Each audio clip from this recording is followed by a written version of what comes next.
Merci, Excellence. Mesdames et Messieurs, la haute autorité à la consolidation de la paix au Niger, qui a fait ses preuves dans les initiatives et les efforts inlassables en faveur de la paix et la stabilisation, mérite respect et considération. J'invite son président, le général de brigade Mamadou Abou Tarka, à prononcer son allocution.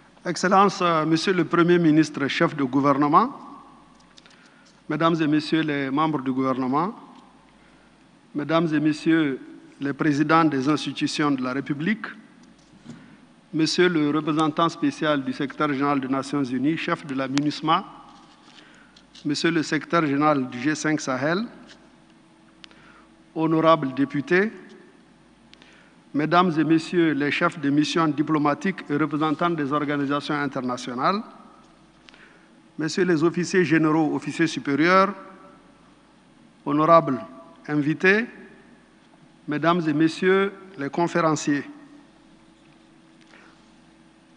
Permettez-moi, Monsieur le Premier ministre, de m'adresser à son Excellence, le Président de la République, qui devrait normalement ouvrir ce forum.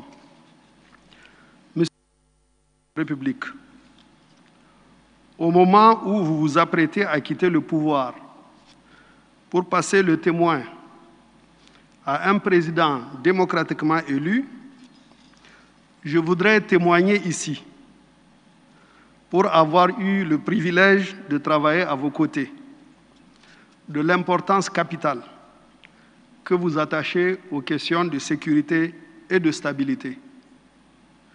À la tête du Conseil national de sécurité, vous avez donné, Monsieur le Président de la République, la pleine mesure de votre rôle de chef suprême des armées.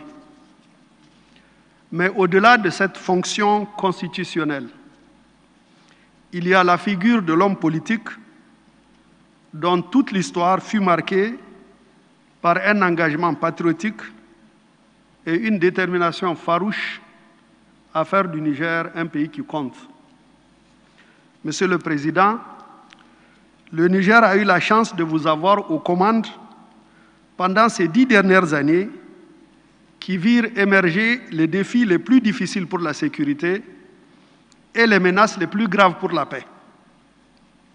10 ans durant, tous les mardis, nous, militaires, avons été guidés par vos directives, bénéficieux de vos conseils et de votre vision.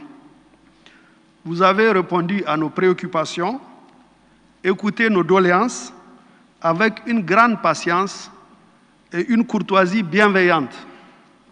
Vous avez toujours tenu à ce que les forces de défense et de sécurité du Niger ne manquent de rien, qu'elles soient à la hauteur de leur mission et que les hommes et les femmes qui sont sous l'uniforme puissent travailler dans d'excellentes conditions.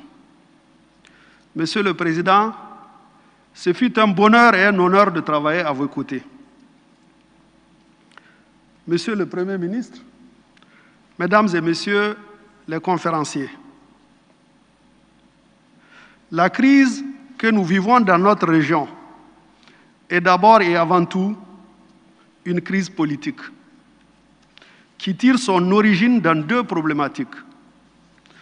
Pour le Sahel central, c'est la problématique de l'unité nationale. L'épicentre de la crise, vous le savez, se trouve dans le nord du Mali, fragilisé par des décennies de rébellions liées à la question Touareg, qui a éludé toutes les tentatives de règlement par le gouvernement du Mali. Pour le bassin du lac Tchad, l'épicentre de la crise se trouve au nord-est du Nigeria, dans l'état du Borno. Dans ce pays, le Nigeria, secoué par de fréquents accès de fièvre liés à la politisation de la religion. La laïcité, ou son équivalent, le sécularisme, ont du mal. La laïcité, ou son équivalent, le sécularisme, ou tout simplement la séparation de la religion et de l'État, semble poser un défi majeur à la construction de l'État civil, et la place de la religion dans la structuration du débat de l'État est un débat permanent. Ces deux problématiques sont à divers degrés au cœur des deux crises majeures qui secouent cette partie de notre continent. Elles ont conduit à la perte de contrôle des territoires, mais aussi à un affaiblissement de la légitimité des États dans plusieurs espaces. Elles donnent lieu à l'émergence de véritables espaces perdus de la République, d'un côté du fait du sentiment identitaire centrifuge et de l'autre du fait de l'idéologie extrémiste qui rejette le processus historique par lequel nos États, issus de l'histoire coloniale, ont été érigés. Ayant ces préliminaires à l'esprit, nous allons maintenant nous tourner vers les buts de notre conférence. Celle-ci se propose d'examiner comment mettre en œuvre les programmes de stabilisation dans les zones de conflit et comment mener une lutte efficace contre le terrorisme insurrectionnel. C'est là deux questions, au fond, essentiellement techniques. La stabilisation est le mode d'intervention des projets de développement en période de crise ou de conflit. La lutte contre le terrorisme insurrectionnel est une forme de guerre destinée à contrer le terrorisme, à lui nier un espace sanctuaire et à prévenir son installation au sein des populations. Les programmes de stabilisation se déroulent sous la menace constante du terrorisme insurrectionnel dans les zones de conflit. Les zones de conflit sont en effet caractérisées par la violence ou la menace de la violence. C'est également un espace où les structures administratives n'ont plus la capacité de maintenir l'ordre et les processus de justice et de médiation de conflits ne fonctionnent pas. L'enjeu ici serait donc de maintenir, malgré l'insécurité, la délivrance des services sociaux de base et garantir les moyens de subsistance à la population, mais aussi de protéger la population contre la violence pour éviter les déplacements massifs qui désorganisent l'économie et nous font tomber dans des situations d'urgence humanitaire. Tout l'objectif de la stabilisation est d'éviter à une zone de crise de basculer dans l'urgence humanitaire. Les projets et programmes de stabilisation se feront donc avec une forte implication de l'administration et intégreront une dimension sécuritaire. La finalité de ces programmes, c'est un retour effectif de l'État, le renforcement de sa capacité à satisfaire les besoins primaires, y compris la protection des populations. Ces programmes visent à poser les jalons d'une stabilité durable et à préparer les grands projets de développement. Les programmes de stabilisation comprennent également une composante du renforcement de la cohésion sociale. Sous cette composante, ils chercheront à créer des espaces de dialogue permanents permettant de mettre en évidence, en concertation avec les populations, les causes sous-jacentes du conflit. Cette action de dialogue pouvant, elle, déboucher pour des offres de reddition et ouvrir la voie au retour de ceux qui renoncent à la violence en vue de leur réinsertion et leur réintégration socio-économique. Enfin, et c'est une distinction importante, alors que traditionnellement, les programmes de stabilisation se déroulent dans des États faillis, dont l'administration a disparu, ici dans nos pays du Sahel, comme dans ceux du bassin du lac Tchad, les zones de conflit à stabiliser sont en fait localisées et ne concernent pas l'ensemble du pays. De ce fait, les programmes de stabilisation se feront sous le contrôle et la supervision des gouvernements. Ceci est crucial, car tous les processus doivent viser à renforcer la crédibilité et la légitimité de l'État dans ces zones. Aucune solution, ni aucun retour à la normale ne peut se concevoir ni être durable sans le rétablissement effectif de l'autorité de l'État dans toutes ses dimensions. Maintenant, tournons-nous vers l'autre concept de terrorisme insurrectionnel que la conférence se propose également d'aborder, ou plus précisément, de lutte contre le terrorisme insurrectionnel. De nombreuses actions de contre-insurrection sont déjà prises en charge par la stabilisation. En effet, la conquête des cœurs et des esprits, qui est au centre de la contre-insurrection, dépend moins de la propagande que des actions tangibles à caractère socio-économique. L'une des tâches les plus importantes pour les forces armées et les forces de sécurité est précisément de rendre possible la mise en œuvre des actions de soutien à la population et de faciliter les programmes de stabilisation. La coordination est donc importante. La réussite de l'action globale et multidimensionnelle est fortement tributaire d'une bonne coopération.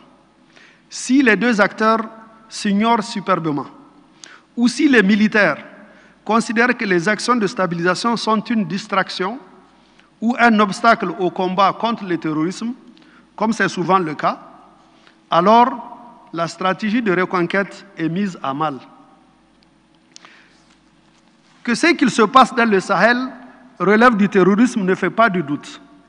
Les attaques contre les civils, les attentats à Bamako, à Ouagadougou, les massacres gratuits des populations qui semblent malheureusement se systématiser dernièrement dans notre pays, sont là pour témoigner que c'est bien du terrorisme qu'il s'agit.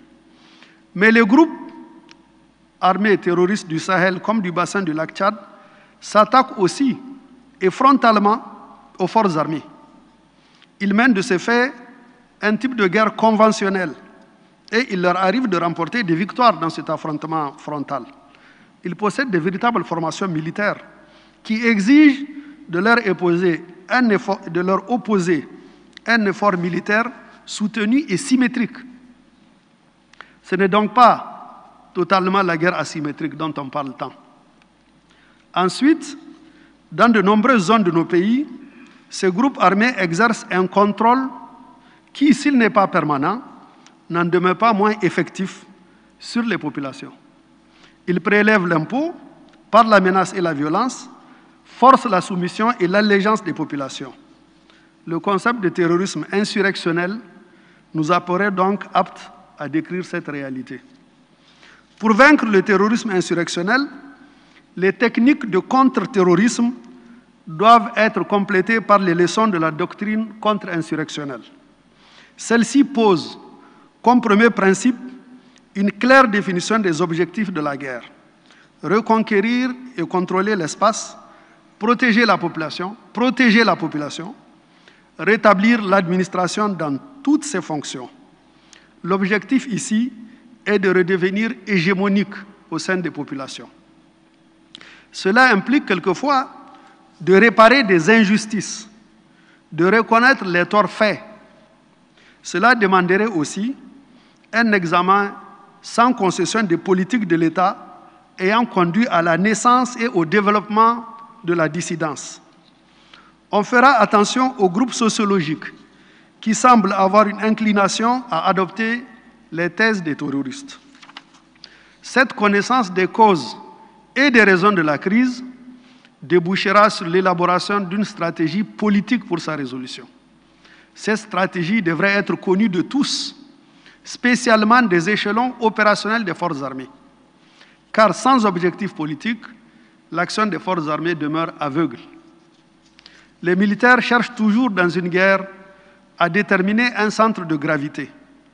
Le centre de gravité étant le moyen de la puissance et du mouvement duquel tout le reste dépend. Dans la lutte contre le terrorisme insurrectionnel, c'est la population même qui constitue ce centre de gravité. Sa loyauté et sa coopération permettront d'isoler les terroristes et de les réduire à une simple affaire de police.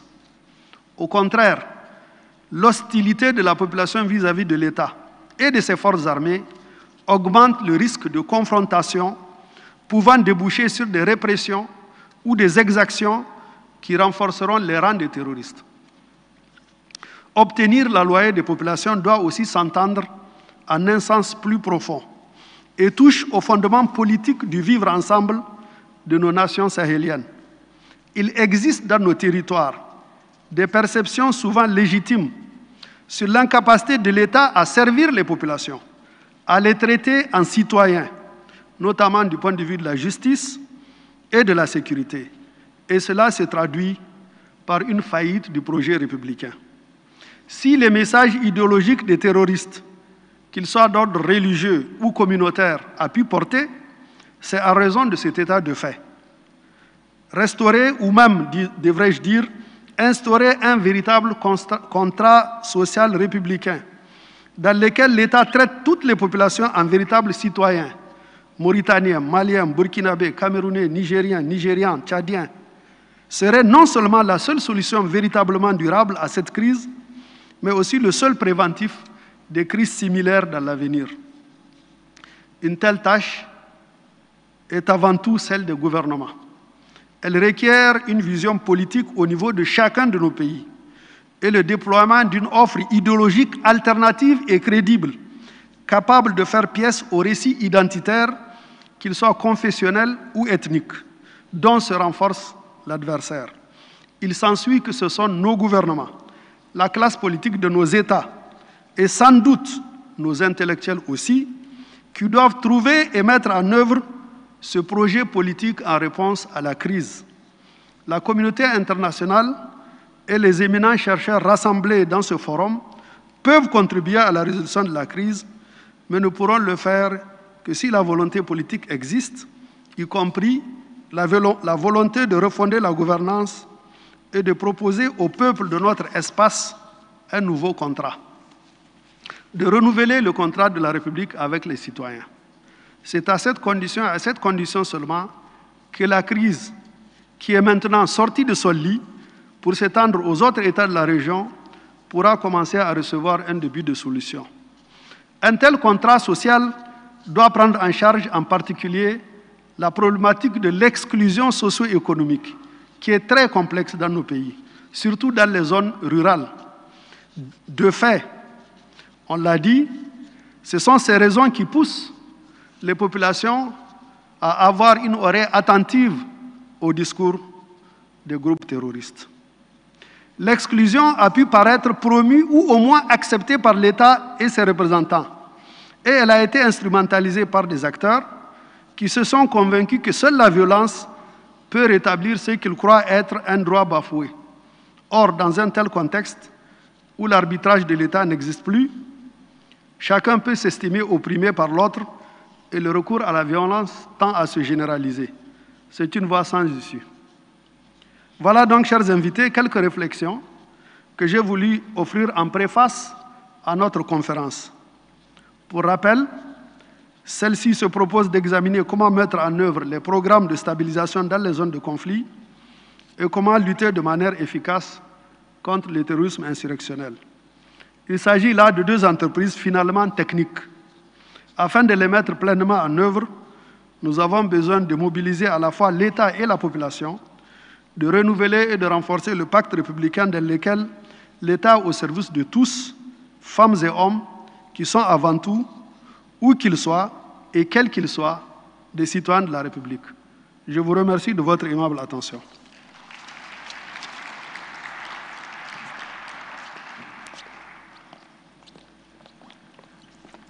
Merci, Monsieur le Président de la Haute Autorité à la consolidation de la paix.